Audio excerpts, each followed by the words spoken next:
In 2009, you were pairing with Jenny and Alex Verse. Um, Yes. from a driver's perspective, I know probably you answered that question thousands of times, but I had to ask. You come from a more sprint way to on driving with a car that's it's yours and fit to your entirely, and then you move to endurance and prototypes and all of them sharing cars. What what does it take from a driver perspective to adapt to that and from very long races and stuff like that? Yeah, I mean, obviously, I had to learn that in '91 when I was driving for Jaguar in the XJR 14, because obviously I was driving with two teammates in different cars, and both had different personalities, which reflected their driving styles. So Teo Fabi was very mellow, very calm, drove very smoothly.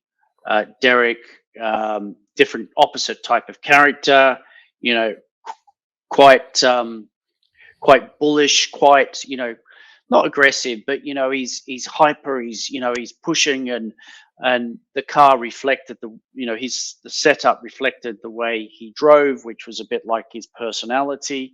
It came through on that. So I had two opposite things to deal with, jumping from one car to another. So I had to learn how to adapt, and I didn't find it too difficult. To be fair, it's something that was quite natural to me to adapt quickly to stuff. Um, I knew that when, as a kid growing up, I was huge into all sorts of every sport I could get my hands on, and I could adapt and do a pretty good job very quickly. So when I ended up jumping in that environment with the Jaguar, it was a natural thing for me to adapt really quickly in that environment. And you get a real sense of, as a driver, the importance of the team as a team environment. As a single seated racer, you're only interested in yourself and your lap time and beating your teammate. In the sports car world, you've got to have a different mentality. And I adapted to that mentality pretty easily, I would say. May have even been a more natural environment for me as well because of my personality. So I really enjoyed working with different drivers and coming up with solutions from a setup point of view or even a seat point of view, getting the seats right. And I was lucky that I was able to have a long career and have lots of great teammates and as well as lots of great cars to work with. And like I said, you got a much bigger sense of how important the team is than just you as an individual.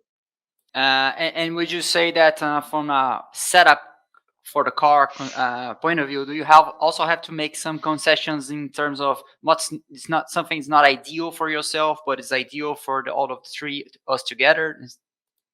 Yeah, it's always a compromise on the setup. Um, I was, as I got, I guess, more experience, I was always kind of seen as the guy to set the car up for for my teammates in a way.